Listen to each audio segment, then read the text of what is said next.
You're Martin. Tomorrow you do it. It's just the. Do you want to? Alright, so yeah, I need to know what it's about. I'm good, but I ain't nice to get straight away. I don't know, just going blind. Yeah. Hang on a sec. Okay, so here's the scenario, is that Richard will be a work level 3 International Operations Development Manager for distribution. And the scenario is a bit of a mouthful. And the scenario is basically, due to our resources supporting a pilot that we're doing in China, we have been taken off working on the next release that's due at the end of February.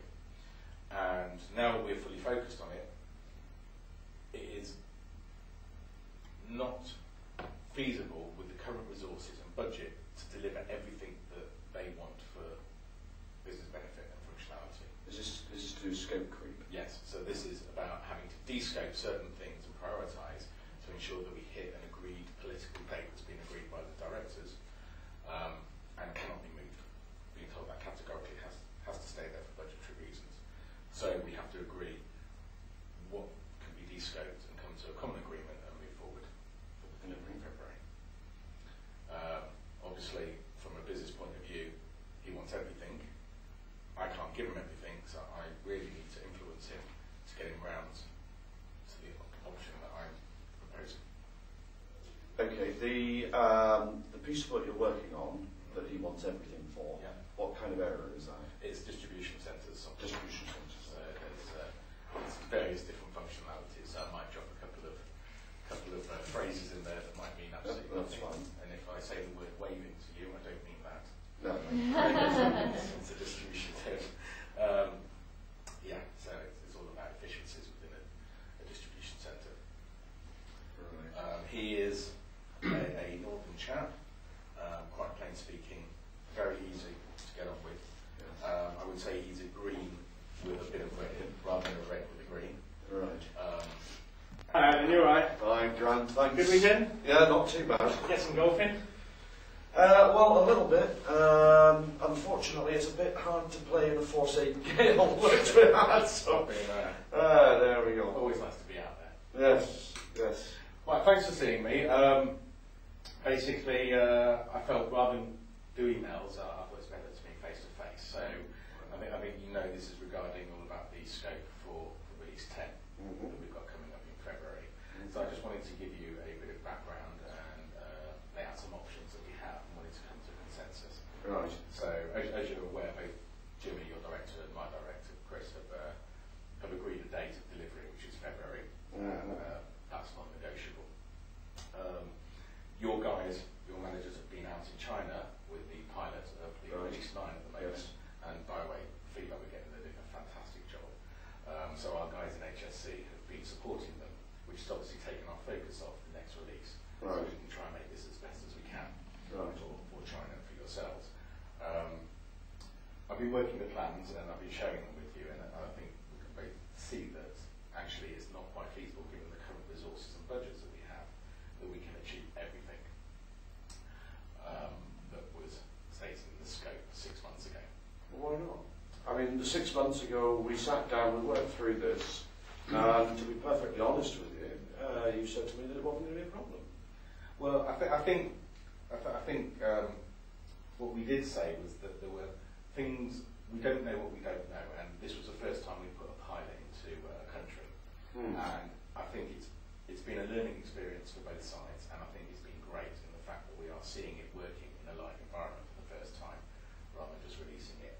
And out of that, we are realising there are tweaks to the code to enhance the operations, and we are getting it so that the countries, the first time they see it, it's going to be the best it can be, and we get a significant uptake with previous releases.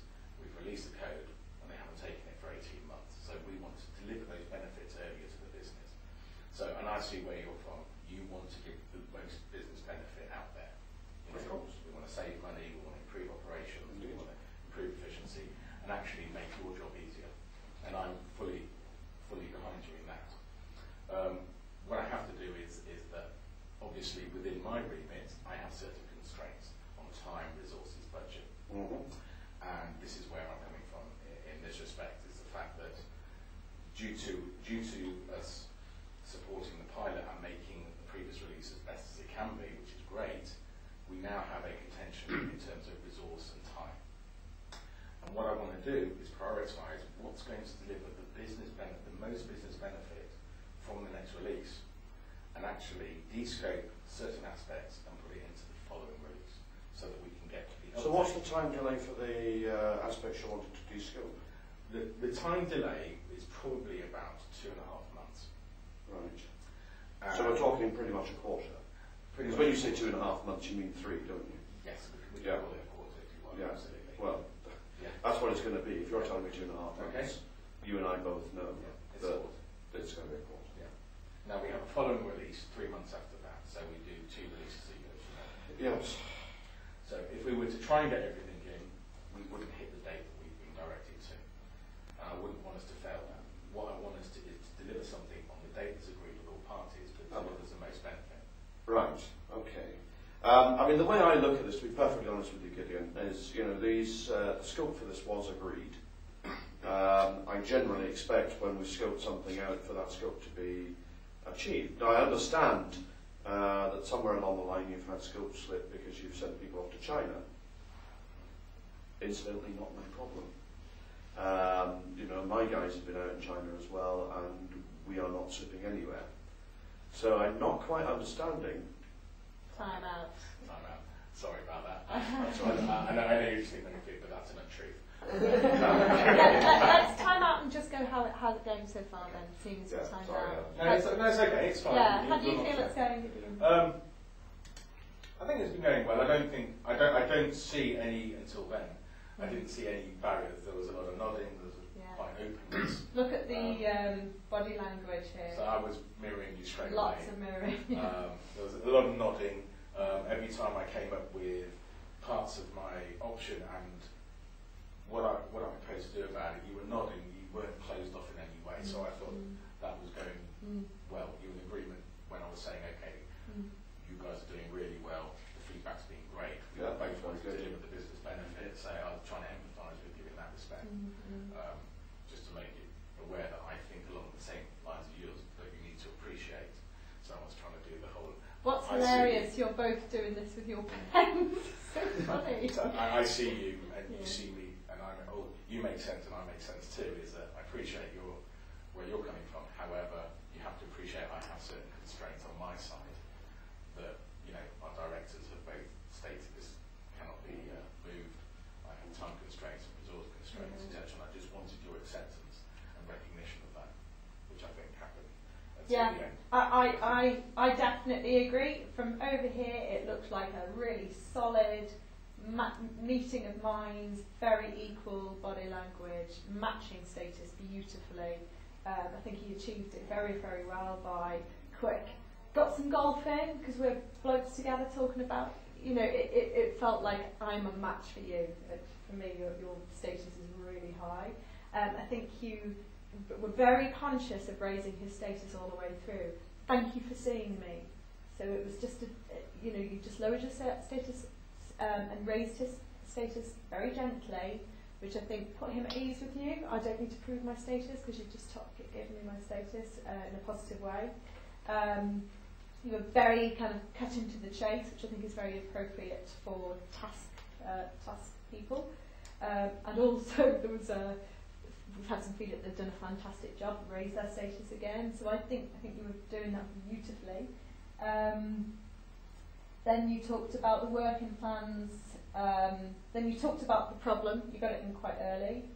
I was going to say I might have got him talking a bit earlier because it all seemed to be coming from you all the way through. The only tweak I would say is maybe get him communicating back to you because you seem to do all the talking all the way through. But I think the talking you did do was very appropriate.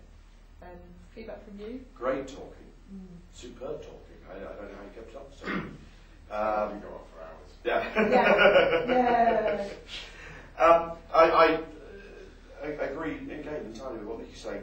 And the reason I came up with that at the end, which I realised probably wasn't going to be a go, but you left me with nothing else to come up with.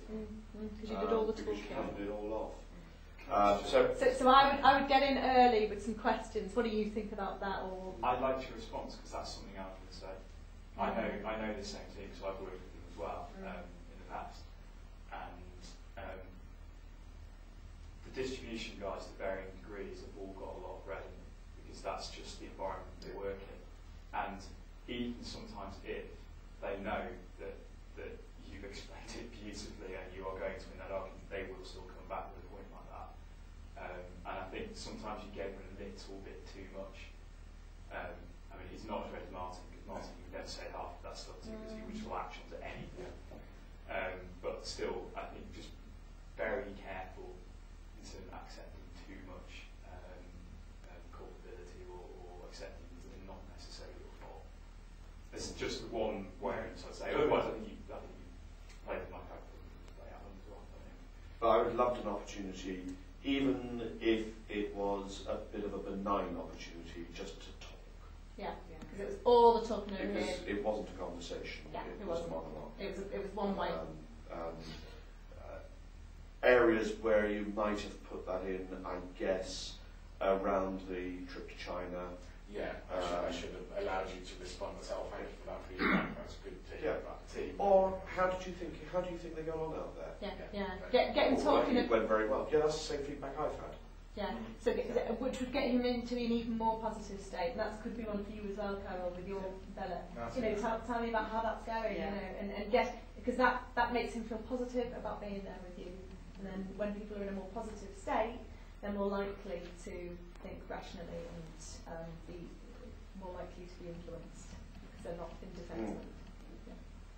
So let's go back a bit to that moment and get him involved. A few more questions. Okay, so as you know, we've been doing the pilot in China. Your guys have been out there. Yes. Have you had any feedback on how they're doing? Well, the feedback I've had is they've drunk an awful lot of whatever the local brewery is out there and had a very good time by the sounds of it. But the work seems to have gone really well. Yeah, I mean, I have to say I've had some feedback both from the operations side and IT from the directors out there, and they have been over the moon. They say it's the smoothest pilot that's happened. Yeah. And the work that your guys are doing especially has enabled the business to understand why we're doing it, which is brilliant from my Well, that's good. That means they're doing their job. I mean, similarly, not to be the Mutual Appreciation Society, but you know, it seems your guys have done a fairly good job out there as well. So, all power to our elbows, as they say. I'll be passing that. Yes. It's good. It's good the way we're working together. It means we can build on that for the future. Yeah, collaboration's the key. Absolutely. So, do you agree with my opportunity then? Yeah. I was just ridiculous.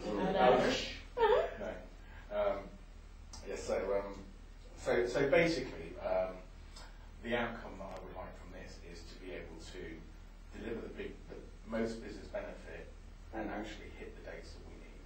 Now, I appreciate that we agreed the scope back 6 months ago. Yeah. However, things have come out of the pilot, which meant we diverted resource in order to fix them as quickly as possible and ensure we go live when we said we go live with the business. I have put down a plan which I've shared with you on the different components of our next release. And where I see the opportunity is regarding our waiving efficiencies. Right. Now that's a big piece of work, which you're aware of because you've helped me shape that. We were trying to deliver something a little bit earlier, just to give us the building blocks. I'm just going to pause you again.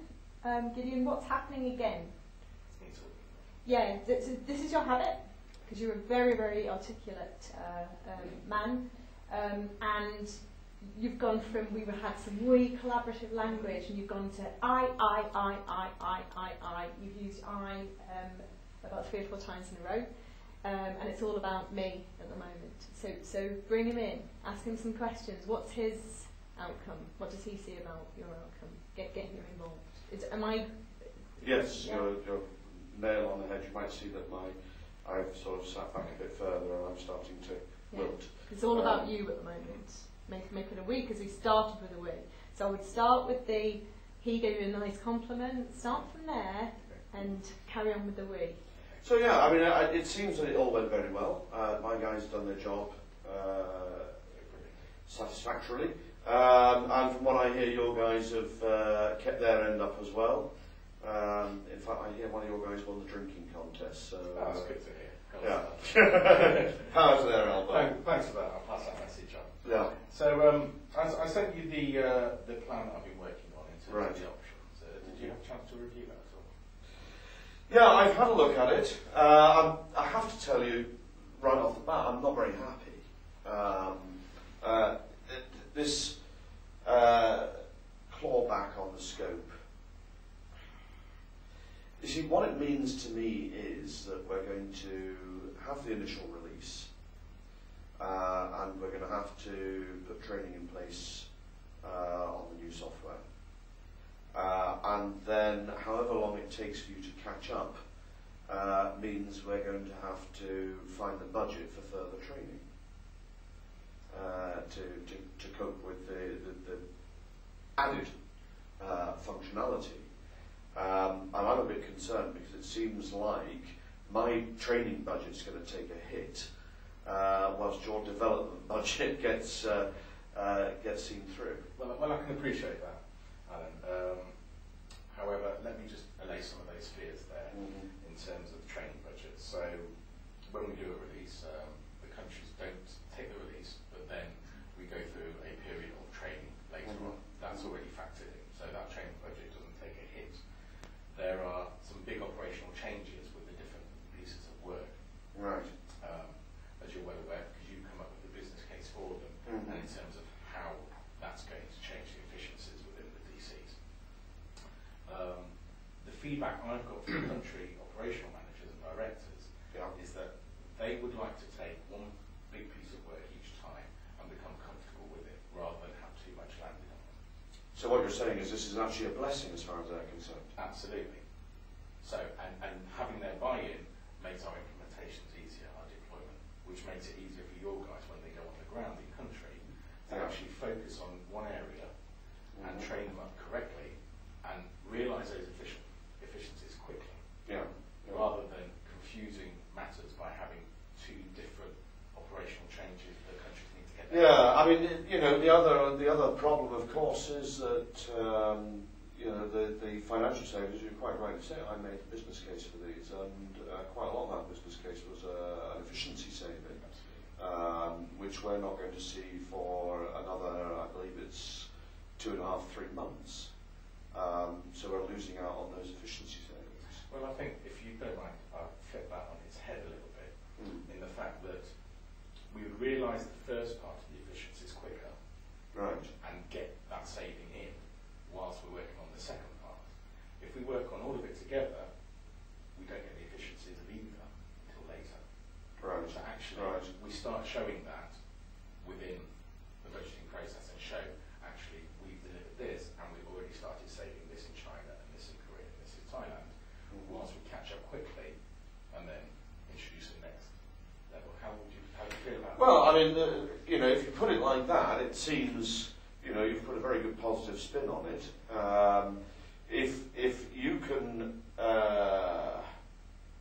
guarantee me that those efficiency savings are going to come online quicker, and I believe we had budgeted for a 3-month period before we started seeing real-time savings.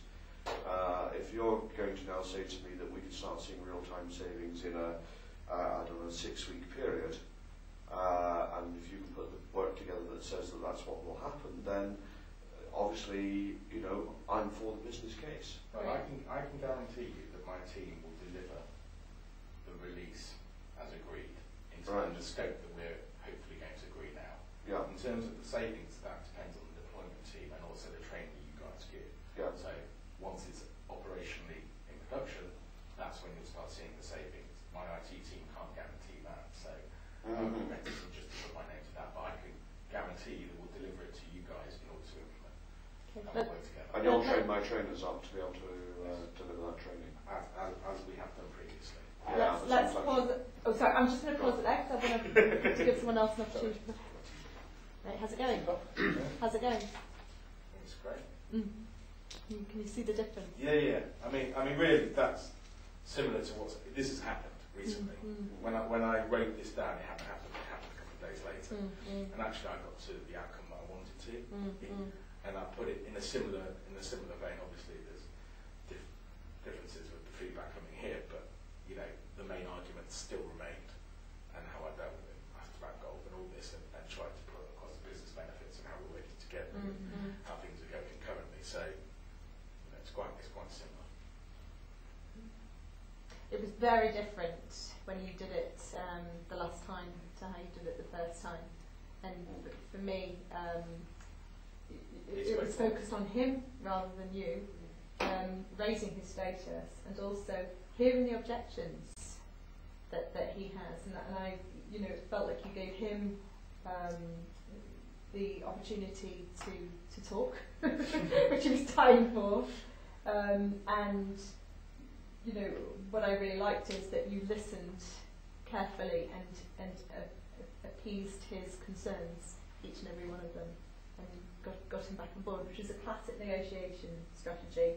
Understand first what the objections, encourage them to talk, and then instead of talking about your outcome at the beginning, find out what their concerns are so that you can relay them. So that's great. How are you? How did that feel for you? Yeah, again, agree with everything you say.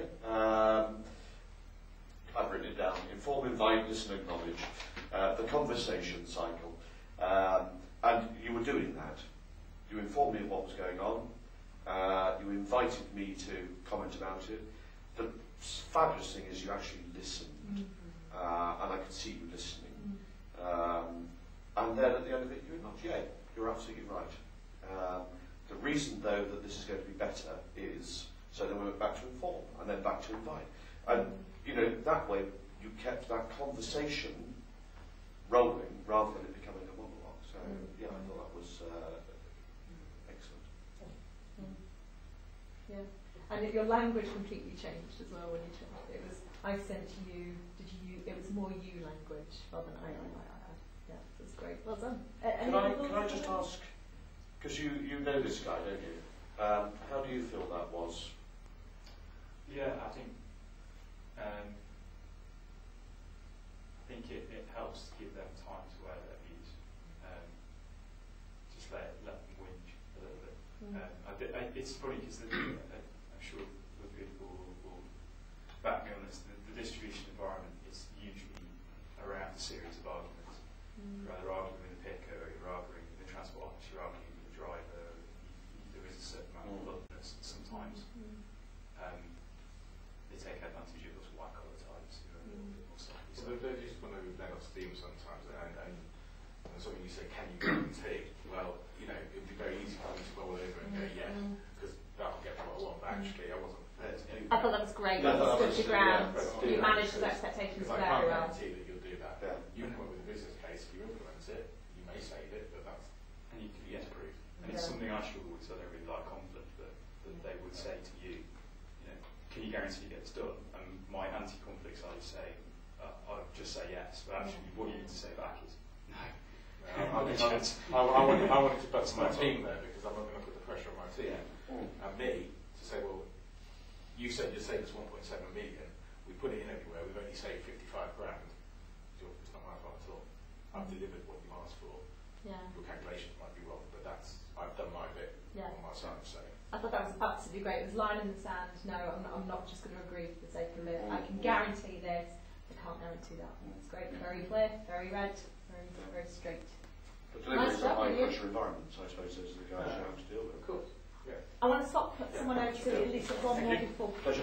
lunch, and we might go over. We might be slightly late for lunch, I'm afraid. So